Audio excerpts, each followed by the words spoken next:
में है दम देख रहे हैं आप, मैं हूं आपके साथ अनामिका पांडे। नमस्कार, 10 में दम में आपका स्वागत है। मैं हूं आपके साथ निधि वासंदानी। तो अनामिका, सबसे पहले दर्शकों को बताएंगे कि आखिर हिंदुत्व की जो 2022 की लड़ाई है वो हिंदुत्व पर आ गई है, और क्यों योगी आदित्यनाथ ने कह दिया राहुल गांधी के जो पूर्वज थे वो एक्सीडेंटल हिंदू थे। और हिंदुत्व के अलावा एंट्री भगवान कृष्ण की भी हो गई है, क्योंकि कई लोगों के सपने में आ रहे हैं निधि भगवान कृष्ण, और कई लोगों को जीत का मंत्र भी दे रहे हैं। और एक और जो मोहल्ला है कन्नौज का, उससे कैश अभी भी निकल रहा है, और वहां पर क्या कुछ ठिकानों पर, जो पंपी जैन के ठिकानों पर छापेमारी जारी है, उसमें क्या कुछ निकल कर आ रहा है, ये भी आपको बताएंगे। और बात करेंगे लखीमपुर कांड की भी, क्योंकि 5000 पन्नों की चार्जशीट दाखिल हुई है। लेकिन उससे पहले निधि, हर रोज की तरह कोई आपका सवाल बता दे। बिल्कुल, तो आज का सवाल जल्दी से देख लीजिए, जिस पर आपको अपनी राय रखनी है। आज का सवाल क्या है, हम आपको बताते हैं। सवाल है, योगी के मथुरा से चुनाव लड़ने से पश्चिमी उत्तर प्रदेश में क्या बीजेपी को फायदा पहुंचेगा? ये आज का सवाल है। अभी जाइए कू ऐप पर, रखिए अपने विचार, अपना ओपिनियन रखिए। जो शो का अंत होगा हम नतीजे आपको जरूर बताएंगे कि आपने अपने विचार क्या रखे हैं। तो सबसे पहले बात कर लेते हैं हिंदुत्व की ही, क्योंकि हिंदुत्व में कोई अंतर बता रहा है तो कोई हिंदुओं पर सवाल खड़े कर रहा है। बिल्कुल, योगी आदित्यनाथ ने आज अमेठी से बड़ा हमला बोला। राहुल गांधी पर आरोप लगाया कि कांग्रेस हिंदुओं का अपमान करती है। साथ में ये कहा कि ये नेता हिंदू या हिंदूवादियों पर क्या बोलेंगे जिनके पूर्वज ही एक्सीडेंटल हिंदू थे। देखिए क्या कह रहे हैं योगी आदित्यनाथ।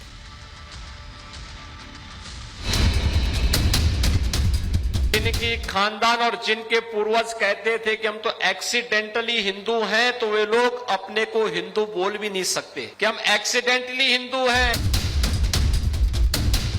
हिंदुत्ववादी अपने डर को नफरत में, हिंसा में बदलता है।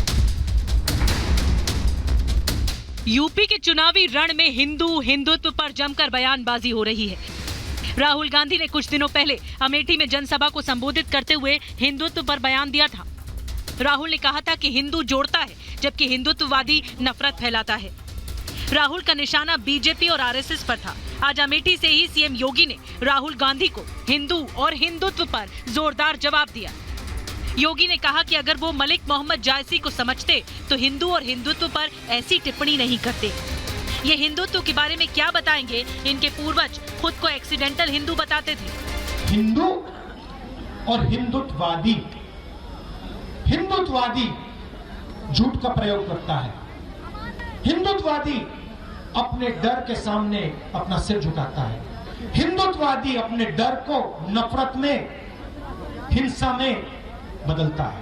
ये फर्क है भाई। मलिक मोहम्मद जायसी की ये बात अगर उनके दिमाग में आई हुई होती तो संभवतः हिंदू और हिंदुत्व में भेद नहीं करते। अन्यथा उन लोगों ने तो बहुत पहले कह दिया था कि हम एक्सीडेंटली हिंदू हैं, यानी दुर्भाग्य से ही भारत में जन्म ले लिए हैं। योगी ने एक्सीडेंटल हिंदू के जरिए गांधी परिवार पर सवाल खड़े किए। वहीं उन्होंने सोमनाथ मंदिर का भी जिक्र किया। कहा, मंदिर का पुनर्निर्माण हो रहा था तो इनके नाना ने देश के पहले राष्ट्रपति के वहां जाने का विरोध किया था। याद करिए, सोमनाथ के मंदिर के पुनरुद्धार कार्यक्रम में जब पहले राष्ट्रपति जा रहे थे, इनके परनाना ने विरोध किया था। यानी भगवान के मंदिर का हो रहा, उन्होंने कहा ये नहीं करना चाहिए। योगी ने हिंदुत्व का राग अलापने वाले राहुल गांधी के मंदिर जाने को लेकर भी सवाल उठाए। कहा, गुजरात में एक मंदिर में दर्शन करने गए तो पुजारी ने कहा पालती मारकर बैठिए। बताइए, इनको इतनी भी जानकारी नहीं है। यहाँ के पूर्व सांसद जब एक मंदिर में गए और मंदिर में घुटने टेक करके पूजा करने के दृश्य से बैठने के लिए घुटना टेक करके जैसे बैठे, तो पुजारी ने कहा भी पालती मार के बैठो। उन्होंने कहा नहीं, हमें जानकारी नहीं है। उन्होंने कहा भैया ये मंदिर है, ये मस्जिद नहीं है, कम से कम इतना तो सीख लो। योगी ने हिंदुत्व के बाद राम मंदिर को लेकर भी राहुल प्रियंका पर प्रचंड प्रहार किया। जनता से पूछा, क्या जो लोग भगवान राम कृष्ण को काल्पनिक बताते थे वो अयोध्या में राम मंदिर का निर्माण करते?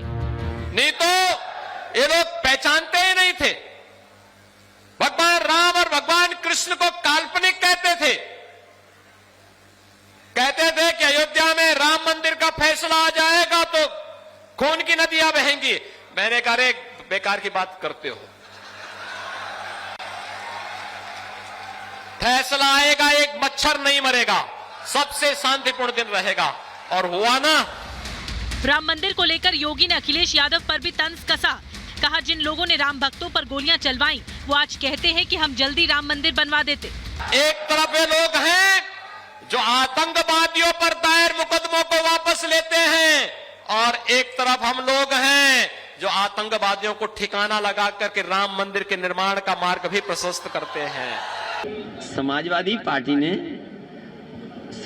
पार्टी है हमारा, कभी हमने कोई स्टेटमेंट दिया हो तो बता दो आप। सुप्रीम कोर्ट ने कहा है कि मंदिर बनना चाहिए और मंदिर बनेगा। अब कोई बताओ संस्था रोक सकती है? कोई सरकार रोक सकती है? कोई सरकार आ जाए वो मंदिर बनने को नहीं रोक सकती। हाँ, लेकिन गलत लोग बैठे होंगे तो मंदिर की जमीनों में घपला जरूर कर देंगे। ये चाहते तो 1 साल में मंदिर बन जाता और समाजवादी सरकार होती, हम लोग होते तो 1 साल बना के तैयार कर देते। यूपी के सियासी संग्राम में हिंदुत्व से लेकर राम मंदिर पर जुबानी जंग जारी है। वैसे बीजेपी चाहती भी यही है। आज खुद सीएम योगी ने अमेठी में कहा कि ये जनता की ताकत है कि राम भक्तों पर गोलियां चलवाने वाले कह रहे हैं कि हम जल्दी राम मंदिर बनवा देते। सीएम योगी ने हिंदुत्व को लेकर राहुल गांधी पर भी पलटवार किया। बीजेपी जानती है कि हिंदुत्व और राष्ट्रवाद के मुद्दे पर वो हमेशा से विरोधियों पर भारी पड़ेगी। Bureau report, Republic Bharat. तो सच्चा हिंदू कौन है? अब इस पर तो सियासत हो ही रही है। सियासत इस पर भी हो रही है कि भगवान कृष्ण किसके सपने में आए। यहां तक बता रहे हैं भगवान कृष्ण कि किसको कहां से चुनाव लड़ना चाहिए। निधि, बिल्कुल अनामिका, आप ठीक कह रही हैं। किसकी नैया पार लगवाएंगे भगवान श्री कृष्ण। और आज अखिलेश ने योगी के विरुद्ध तुरुप का पत्ता चल दिया। अब अखिलेश भी विधानसभा चुनाव लड़ेंगे। कहां से लड़ेंगे ये पार्टी तय करेगी, लेकिन सबसे बड़ा सवाल ये है कि 2022 की जो लड़ाई है वो बहुत दिलचस्प होने वाली है। वो सीधे सीधे योगी वर्सेस अखिलेश होने वाली है। देखिए, जहां से हमारी पार्टी कहेगी वहां से हम चुनाव लड़ेंगे। रात में हमारे सपने में आए थे भगवान कृष्ण जी, कह रहे थे आपकी सरकार बनने वाली है। मैदान में महारथी, भीषण होगा संग्राम। 2022 के युद्ध में श्री कृष्ण करेंगे बेड़ा पार।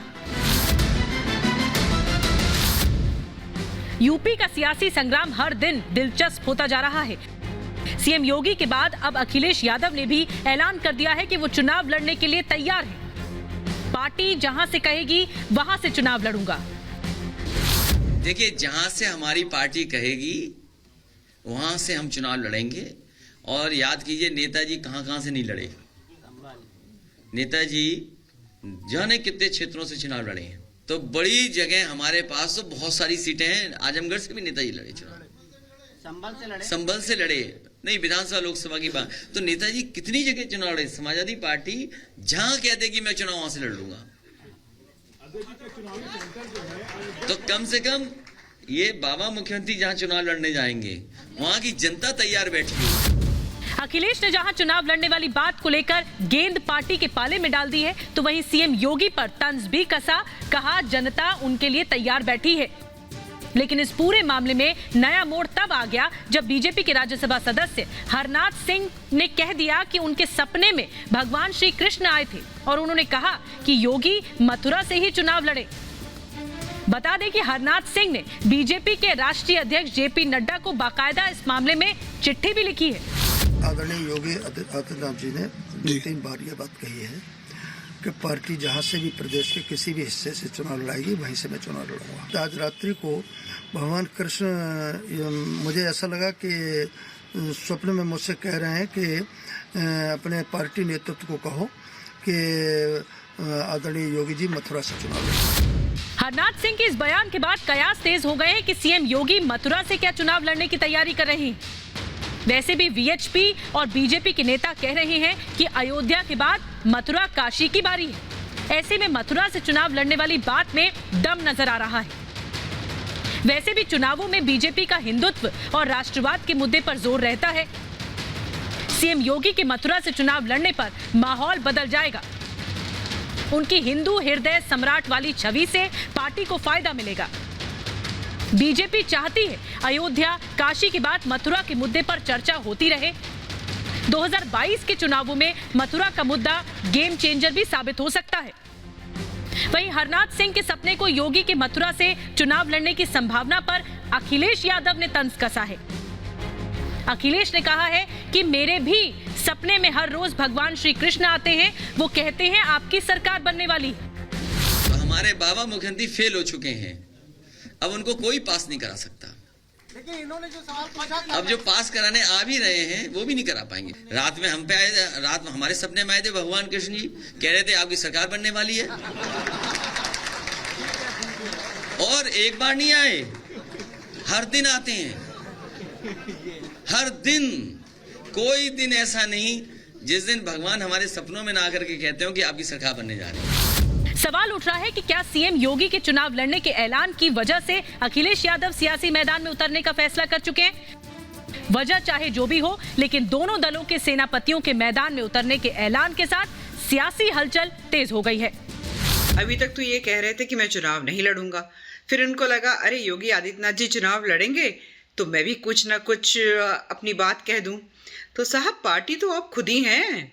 ये तो वो पार्टी है जहां पर आप ही सब कुछ है, आप ही को तय करना है कि कहां से लड़ेंगे कहां से नहीं लड़ेंगे। अगर हिम्मत है तो आइए ना, मथुरा से लड़िए ना, पता चल जाएगा हमको। सियासी जानकार भी मानते हैं कि 2022 की जंग में मुकाबला बीजेपी और सपा के बीच ही है। ऐसे में योगी के चुनाव लड़ने की खबरों के बीच अखिलेश यादव ने भी साफ कर दिया कि चुनावी रण में उतरने को वो भी तैयार हैं। अखिलेश भी जानते हैं कि योगी के चुनाव लड़ने से माहौल बदल सकता है, इसीलिए अखिलेश हर मुद्दे पर बीजेपी को जवाब दे रहे हैं। वैसे भी चुनाव में सारा खेल माहौल का ही होता है, इसीलिए सत्ता की रेस में कोई किसी से पीछे रहना नहीं चाहता। Bureau report, Republic Bharat. Anamika, चलिए आगे बढ़ते हैं। और कन्नौज एक ऐसी जगह है जहां से खजाना निकलना कम नहीं हो रहा है। बिल्कुल, एक के बाद एक छापेमारी, और जब सवाल किया जाता है पंपी जैन या उनके परिवार से तो कहते हैं सब मस्त है। ये कंफ्यूजन या फिर जो डर है वो छिपाने की कोशिश है निधि, या फिर छापेमारी का डर है, ये भी सवाल उठ रहा है। इस रिपोर्ट को देखिए, सब साफ हो जाएगा।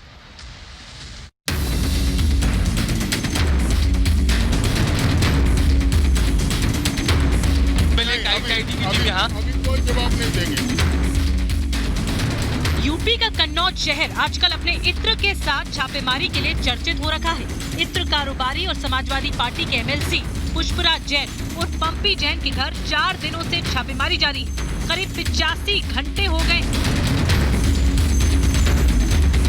आयकर विभाग की टीम पंपी जैन से पूछताछ भी कर रही है। कल आयकर विभाग की टीम पंपी जैन को उनके कारखाने लेकर गई थी। आज सुबह करीब 10 बजे उन्हें कानपुर ले जाया गया। वहीं कन्नौज में पंपी जैन के भाई अतुल जैन से भी पूछताछ हुई।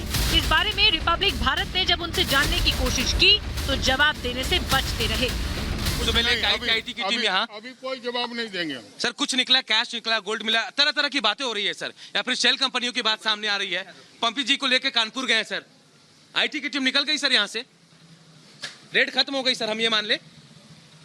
अतुल जी कुछ तो जवाब दीजिए। आप लोग, आप कुछ हम नहीं बोलेंगे। देखिए, आपकी खामोशी बहुत कुछ कह देगी। बताया जा रहा है कि कन्नौज में पंपी जैन की फैक्ट्री से आयकर विभाग की टीम 3 गाड़ियों के साथ निकली। कितना कैश बरामद हुआ है ये अभी सामने नहीं आया है। हालांकि ये कहा जा रहा है कि कुछ दस्तावेज भी आयकर विभाग की टीम ले गई है। वहीं इस कार्रवाई के बीच सियासत भी तेज होती जा रही है। जो लोग थे वो सब साजिश और षड्यंत्र करने वाले लोग हैं। जिन लोगों ने भी पहले दिन जिस पर छापा पड़ा है इत्र व्यापारी पर,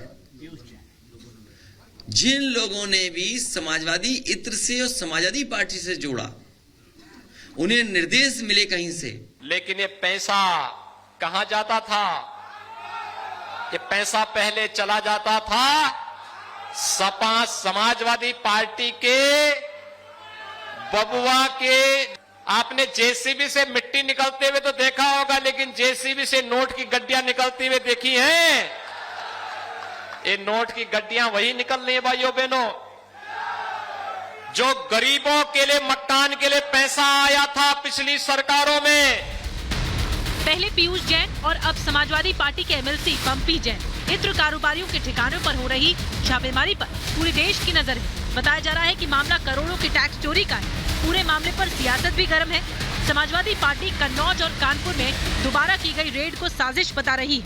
वहीं बीजेपी का कहना है कि 2017 से पहले जो गरीबों का पैसा लूटा गया था वो अब निकल रहा है। Bureau report, Republic Bharat.